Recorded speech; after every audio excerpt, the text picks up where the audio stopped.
हल्द्वानी के आरोपियों की तलाश अब तेज हो गई है। हल्द्वानी में अब तक 5 आरोपी पकड़े गए हैं, गिरफ्तार किए गए हैं। अरशद और जावेद भी गिरफ्तार किए गए। करीब 50 लोग हिरासत में लिए गए हैं। तो देखिए 50 लोगों को हिरासत में लिया गया पूछताछ के लिए। वहीं 5 आरोपियों को पकड़ा गया है, गिरफ्तार किया गया है। आगे और भी गिरफ्तारियां हो सकती हैं क्योंकि अब्दुल मलिक का नाम सामने आ रहा है और अब्दुल मलिक के बारे में बताया जा रहा है कि वही है इस पूरी हिंसा का मास्टरमाइंड। और देखिए हल्द्वानी हिंसा को लेकर एक और एक्सक्लूसिव खबर। 6 से 7 उपद्रवी बना रहे थे पेट्रोल बम, ये जानकारी मिल रही है। पुलिस को पेट्रोल बम बनाने वालों की तलाश है। बाइक से पेट्रोल निकालकर बम बनाए गए थे। पुलिस लगातार इन लोगों की तलाश कर रही है, वीडियो की पहचान कर रही है और पेट्रोल बम बनाकर दंगाइयों को दे रही है। देखिए यही वो वीडियो है जिसमें आप देख सकते हैं कि कुछ लोग कैसे पेट्रोल बम बना करके पुलिस प्रशासन के ऊपर हमला कर रहे थे और इन्हीं वीडियो के आधार पर पुलिस अब इन लोगों की तलाश में जुटी हुई है। पेट्रोल बम से बड़े पैमाने पर आगजनी की गई।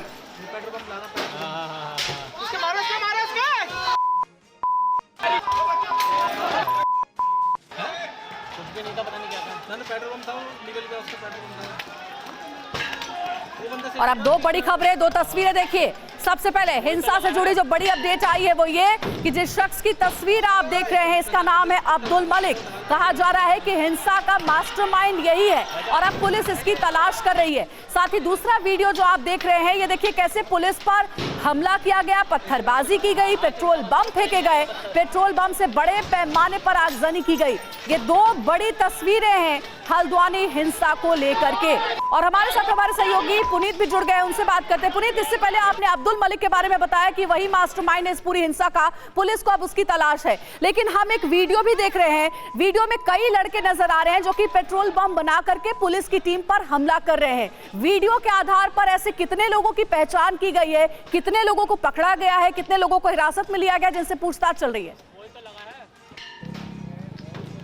देखिए पुलिस लगातार इन्वेस्टिगेशन को काफी तेज कर रही है, लेकिन सेंसिटिव मामला है तो इसलिए जानकारी शेयर करने से पुलिस बच रही है। लेकिन हमारे जो सूत्र बता रहे हैं वो यही है कि पुलिस को आधा दर्जन उन लड़कों की तलाश है जिन्होंने इस उपद्रव के दौरान पेट्रोल बम बनाए थे और इन पेट्रोल बमों को उपद्रवियों के हाथ में सौंपा था। यही नहीं, जो थाने के बाहर खड़ी हुई बाइक्स थी उनके पेट्रोल के पाइप काट करके उनमें आग लगाई गई थी और इसीलिए इन लगभग 6 लड़कों की तलाश की जा रही है। और यह भी पता किया जा रहा है कि क्या पहले से सोची समझी साजिश के तहत ये पेट्रोल बम की तैयारी की गई थी और उन्हीं लड़कों को चुना गया था और उपद्रव करने वालों को भी पता था कि उन्हीं लड़कों से ये पेट्रोल बम उनको लेने हैं। साथ ही इस पूरे मामले में 5 लोगों को गिरफ्तार किया गया है। इनमें एक नाम अरशद है और दूसरा जावेद है। इसके अलावा जो मुकदमे दर्ज हुए 19 नामजद लोगों पर मुकदमे दर्ज हैं और आईपीसी की धारा 147 यानी कि दंगा 148, 307, 332, 333 और 353 के तहत पूरा मुकदमा पुलिस ने दर्ज किया। 3 एफआईआर अभी तक हो चुके हैं, 50 से ज्यादा लोगों को डिटेन किया है। और अभी बताया जा रहा है कि जो अंदर का इलाका है जहां पर यह दंगा हुआ था वहां पर अभी भी पुलिस की टीमें रेड कर रही हैं और इसीलिए पूरे इलाके को कॉर्डन ऑफ किया गया है। कुछ इलाकों में कर्फ्यू में ढील दी गई है, लेकिन बनभूलपुरा का जो इलाका है वहां पर पूरी तरीके से कर्फ्यू है। ठीक है पुनीत, आगे भी नजर बना रखिएगा। शुक्रिया हमारे साथ जुड़ने के लिए। तो बनभूलपुरा थाने में फिर से काम शुरू हुआ है जिसके बारे में पुनीत भी बता रहे थे। और आपको बता दें कि आगजनी के बाद थाने को किया गया था दूसरी जगह शिफ्ट क्योंकि थाने को भारी नुकसान पहुंचा था। 48 घंटे बाद ही थाने में कामकाज शुरू हो गया है। आगजनी के बाद हल्द्वानी शिफ्ट किया गया था और उपद्रवियों ने 8 फरवरी को थाने में आग लगा दी थी। तो पूरे थाने में आग लगा दी गई थी, काफी नुकसान हुआ था और इसलिए थाने को कहीं और शिफ्ट किया गया था।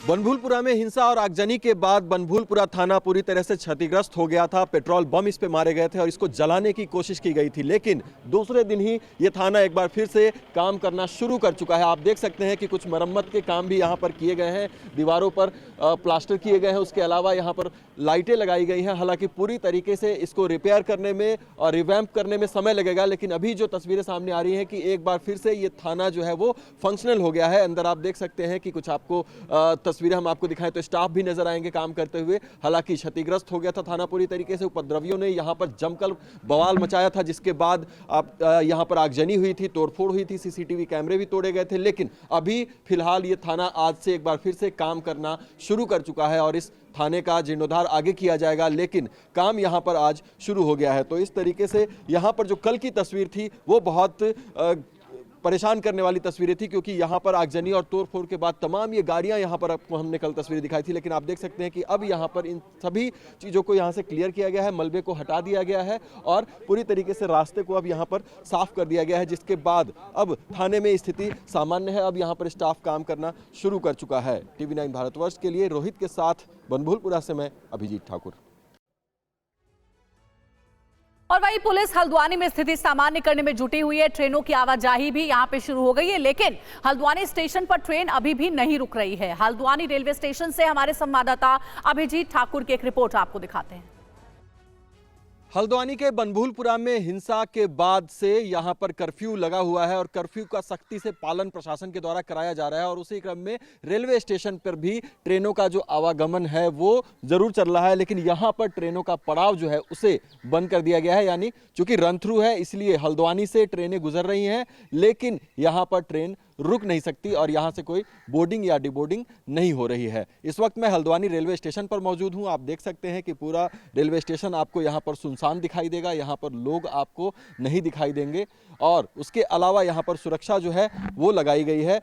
उत्तराखंड पुलिस के जवान आपको यहाँ पर तैनात दिखेंगे, अधिकारी यहाँ पर आपको दिखेंगे। उसके आगे हम आपको अगर दिखाएं तो यहाँ पर भी बैरिकेडिंग, यानी स्टेशन का जो मुख्य प्रवेश है वहाँ पर बैरिकेडिंग की गई है। तमाम पुलिस के अधिकारियों और जवानों को तैनात किया गया है। उसके अलावा यहाँ पर बैरिकेडिंग कर दी गई है। स्टेशन के अंदर की अगर हम बात करें तो आप देख सकते हैं कि सामने जो ट्रेन के इन्फॉर्मेशन के लिए बोर्ड लगा होता है वो भी अभी बंद है, यानी कि इसको चालू नहीं रखा गया है। यहाँ पर कोई भी ट्रेन अभी रोकी नहीं जा रही है, यानी कि यहाँ से आप रेलवे स्टेशन से अगर ट्रेन कोई पकड़ना चाहते हैं तो या तो काठगोदाम में उसका स्टॉपेज है या फिर आगे लाल कुआं में स्टॉपेज है। और उसके कारण यहाँ पर आप देख सकते हैं कि पूरा का पूरा प्लेटफॉर्म आपको सुनसान दिखाई देगा। तो इस तरह के हालात, सुरक्षा कारणों से यहाँ पर ट्रेनों का रुकना जो है उसको बंद किया गया है फिलहाल, और उसकी वजह से पूरा स्टेशन आपको सुनसान और वीरान दिखाई देगा। और इस तरह के हालात आपको हल्द्वानी में जगह जगह दिखाई देंगे, चाहे आप बस स्टॉप पे जाएं चाहे रेलवे स्टेशन पे जाएं, क्योंकि सुरक्षा कारणों से एहतियातन ये कदम उठाया गया। चूंकि कर्फ्यू जैसे हालात हैं, लोगों को घर से बाहर निकलने की मनाही है और इसी वजह से ये कदम प्रशासन के द्वारा उठाया गया है। TV9 भारतवर्ष के लिए रोहित के साथ हल्द्वानी से मैं अभिजीत ठाकुर। और वहीं हल्द्वानी हिंसा के बाद आज की जो स्थिति है वो सामान्य है। हल्द्वानी में चप्पे चप्पे पर पुलिस बल की तैनाती की गई है। हिंसा वाले इलाके में 1500 पुलिस तैनात है। ग्राउंड जीरो से TV9 संवाददाता पुनीत शर्मा की एक्सक्लूसिव रिपोर्ट आपको दिखाएंगे। हल्द्वानी के बनभूलपुरा इलाके की गलियों में इस वक्त सन्नाटा पसरा हुआ है। वीरानियां चीख रही हैं और इस बात की गवाही दे रही हैं कि यहां पर कितनी ज्यादा हिंसा हुई थी। पैरामिलिट्री फोर्सेस और उत्तराखंड पुलिस के जवानों ने यहां पर शांति व्यवस्था कायम करने के लिए मोर्चा संभाला।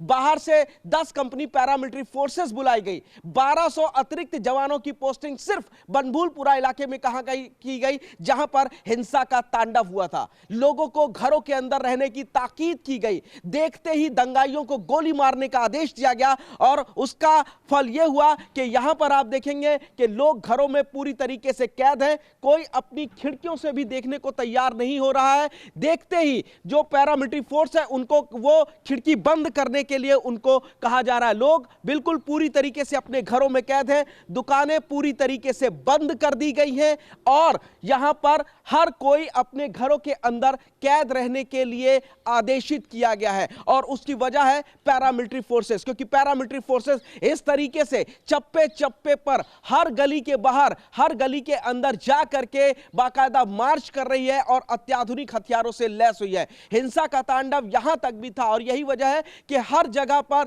इस वक्त पैरामिलिट्री फोर्सेस के अत्याधुनिक जवान तैनात किए गए हैं। उत्तराखंड पुलिस वाले हर गली में जाकर के लोगों को अंदर रहने के लिए कह रहे हैं। दुकानों के शटर पूरी तरीके से बंद कर दिए गए हैं और इस इलाके में कर्फ्यू लगा दिया गया है। इंटरनेट सेवा को भी फिलहाल अनिश्चितकालीन समय के लिए बंद कर दिया गया है।